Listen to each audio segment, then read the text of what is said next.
one day I can meet Syko Stu and shake his hand and have a man-to-man with him and stuff like that. But who knows? But y'all, the people that know me, y'all know me. Y'all know I got mad love for everybody. And with me, bro. Real shit. One of them little bitch and fucking bit me. I'm tired of everybody playing with me and shit. Think I'm always playing and shit. Call me bitch and shit.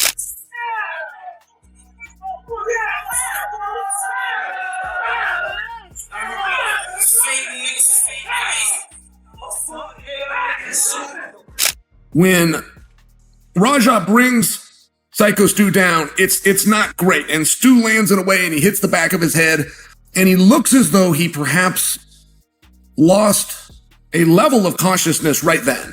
All right.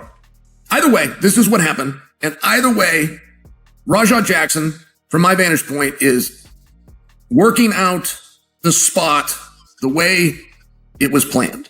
Raja Jackson. It's one thing to survive a savage assault inside the ring, but it's another to walk into a courtroom and face the man who nearly ruined your life. Syko Stu, the indie wrestler and military veteran once known for grit and resilience, is no longer just a victim. He's now the plaintiff. He's suing Raja Jackson, son of UFC legend Quinton Rampage Jackson, for permanent disability after the vicious attack that left him bloodied, broken, and fighting to rebuild his future. But this isn't just about one violent night. It's about justice, accountability, and a man demanding the world not forget his pain. Stu has shattered his silence, releasing an emotional statement that doesn't just recount the horror of that night, it reveals the exhausting daily battle he now faces to survive. The courtroom drama, the fractured family ties, the fans demanding answers, it all comes down to this lawsuit. Raja may have believed prison was the end of his downfall, but Stu's case shows the story is far from over. What started as reckless clout chasing has now become a legal war that threatens to bury Raja's name, reputation, and whatever was left of his career. And here's the shocking twist. Stu's words don't stop at Raja. They cast a long shadow over Rampage himself, raising questions about whether years of public ridicule and neglect fueled this tragedy. If the court sides with Stu, the Jackson family name may be remembered for disgrace, not glory. So buckle up, because this battle isn't just for damages, it's for truth, survival, and the final word on one of the darkest nights in combat sports history. this is what happened, chat.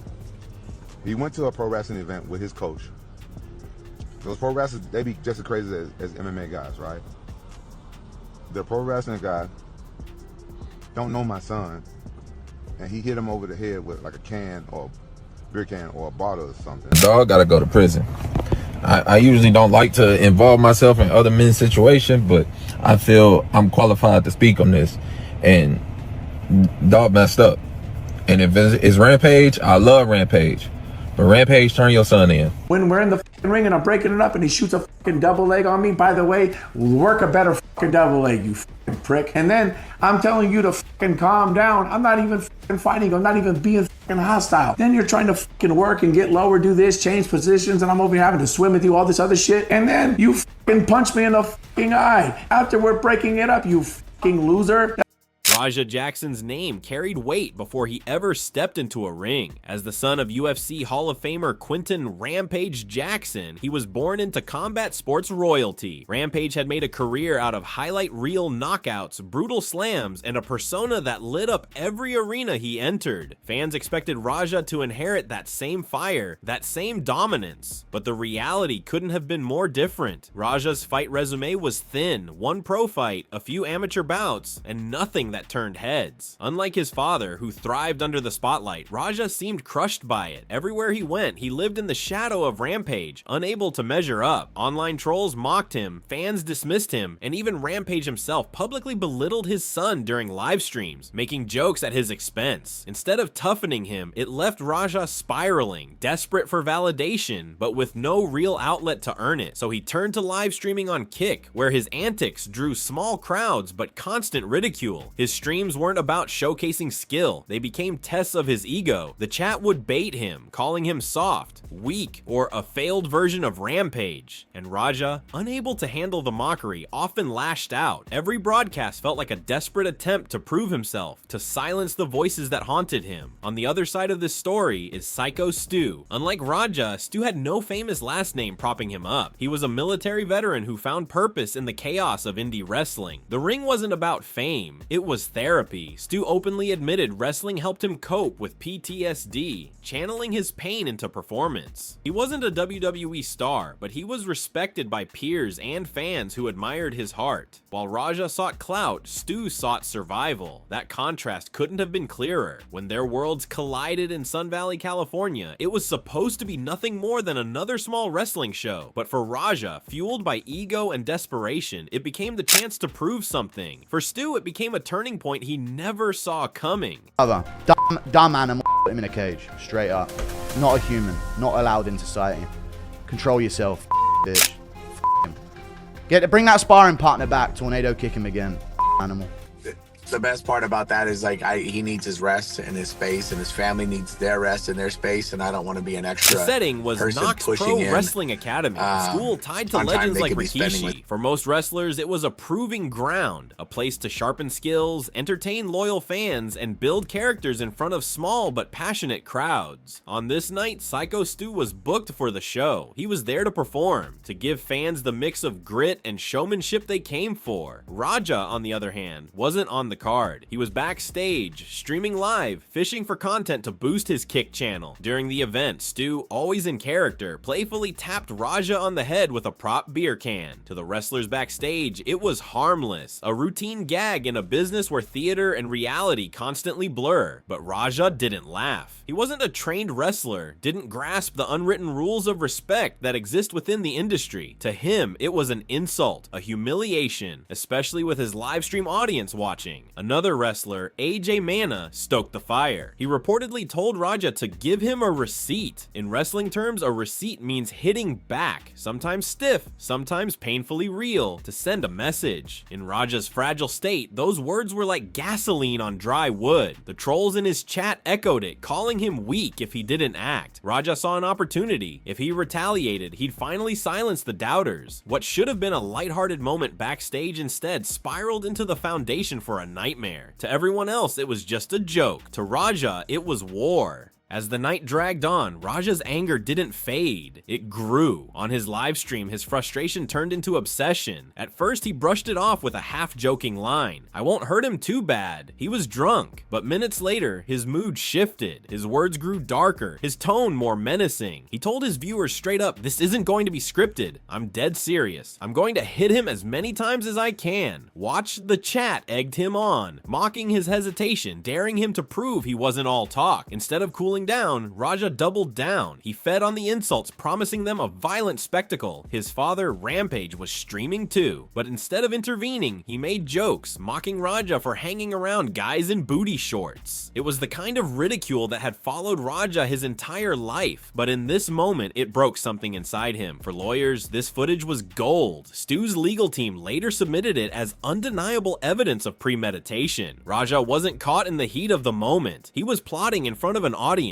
His intentions were clear, his rage recorded for the world to see. This wasn't an accident, it was a declaration. By the time he left that stream, Raja wasn't just angry, he was determined, and when his chance came, he unleashed it. When Stu stepped into the ring that night, he thought he was performing for the crowd. What he didn't know was that Raja was lurking, waiting to strike. Midway through the show, Raja stormed into the ring. What happened next wasn't wrestling, it was an ambush. Raja scooped Stu up and slammed him headfirst in a move straight out of MMA, not pro wrestling. Then, as Stu lay stunned, Raja mounted him and began raining down punches, 20, 30, maybe more. Each strike landed harder than the last. The crowd was silent, unsure if it was part of the show, but the sight of blood pouring from Stu's mouth told the truth. This wasn't performance, it was punishment. Stu's mother, sitting front row, watched in horror as her son lay unconscious, lifeless on the canvas. Other wrestlers eventually pulled Raja off, but the damage was already done. Stu wasn't just hurt, he was shattered. His jaw fractured, teeth knocked out, bones broken, face battered. At the hospital, doctors revealed he had flatlined before being revived. And yet, in a chilling twist, the show went on. Knox Pro Wrestling continued, even pinning Stu's unconscious body in a grotesque attempt to keep the performance alive. For Stu, that betrayal cut as deep as Raja's fists. He wasn't just attacked, he was abandoned. From that night forward, his life would never be the same. For weeks, the wrestling world waited in silence. Fans wondered what Stu would say, how he would frame the ordeal that nearly ended his life. Finally, he spoke, not through a lawyer, but in his own words. And those words hit harder than any slam in the ring. "My body is broken, but it's the betrayal that hurts worse," Stu said.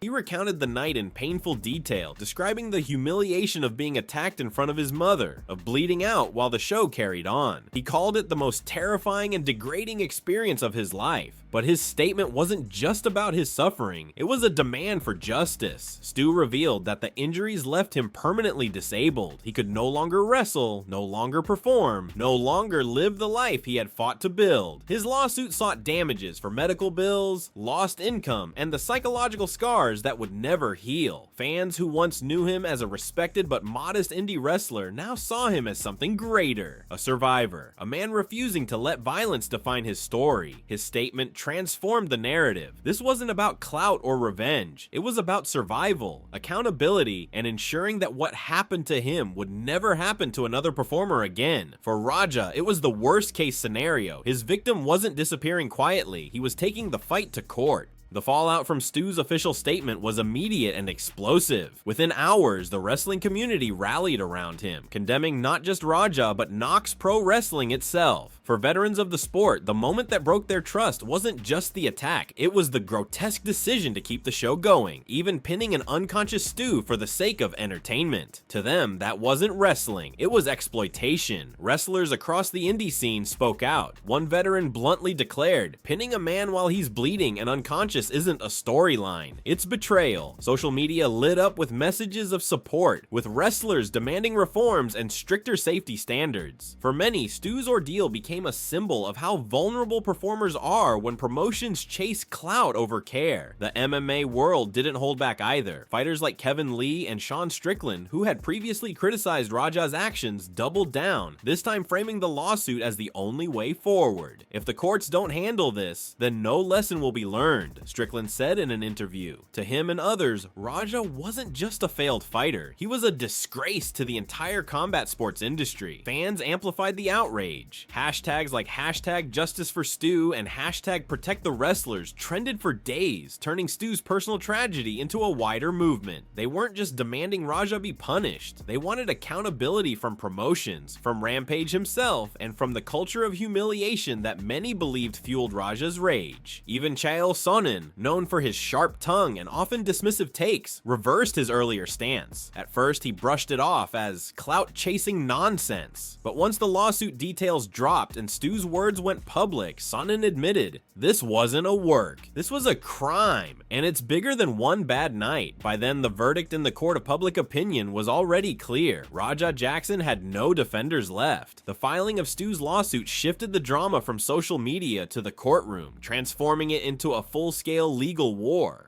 Raja had already been sentenced in criminal court, but the civil suit was something entirely different. This wasn't about whether he was guilty, it was about how much his actions had cost Syko Stu's life and livelihood. Stu's legal team wasted no time laying out their evidence. The centerpiece was Raja's own live stream. Every threat, every promise of real violence, every word was captured and replayed before the court. It painted a picture of a young man not caught up in the moment, but one who meticulously broadcast his intent to harm. Alongside that came medical records, eyewitness testimony, and even footage of Rampage's mocking comments during the stream. The narrative was airtight. This was premeditated. In the courtroom, Stu's attorney delivered a statement that shook observers. This wasn't a slip. It wasn't a mistake. It was a decision. and my client will pay for that decision every single day for the rest of his life. The damages sought were staggering: compensation for years of surgeries, lifelong rehabilitation, and permanent disability. On top of that came emotional distress and punitive damages that could financially ruin Raja long after prison. Speculation grew louder. Would Rampage himself be dragged into this? Legally, Stu's team hadn't named him as a defendant, but fans and media outlets couldn't ignore the years of footage showing Rampage belittling his son, humiliating him on camera, and joking about bail money instead of investing in his future. The question loomed: if Raja's rage was a product of constant public ridicule, wasn't his father partly responsible? Whether or not the court pursued Rampage, the damage to the Jackson name was undeniable. What once stood as a legacy of fighting glory now risked being cemented as a cautionary tale of dysfunction, humiliation, and downfall.